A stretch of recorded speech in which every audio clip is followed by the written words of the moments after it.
జన సైనికులు, వీర మహిళలు, అలాగే తెలుగు దేశం కార్యకర్తలు, అలాగే బీజేపీ కార్యకర్తలు చాలా ఉత్సాహంగా పాల్గొన్నారు.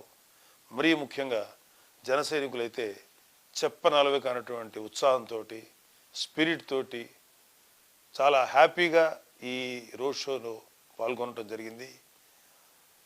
కూటమిలో భాగస్వాములైనటువంటి తెలుగుదేశం నాయకులు వర్మ గారు, బీజేపీ నాయకులు కృష్ణరాజు గారు కూడా మాతో కలిసి ఈ రోడ్ షో చేశారు.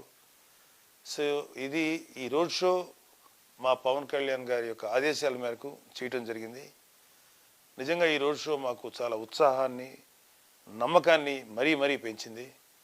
ప్రజల్లో ఎక్కడికి వెళ్ళినా సరే వాళ్ళ నోట్లోంచి విన్న మాటలే, మీకు 1,00,000 ఓట్ల మెజారిటీ గ్యారంటీ అని చెప్పి వాళ్ళ నోటి వైపు నుంచే మేము వినటం జరిగింది. చాలా ఉత్సాహంగా, ప్రేమగా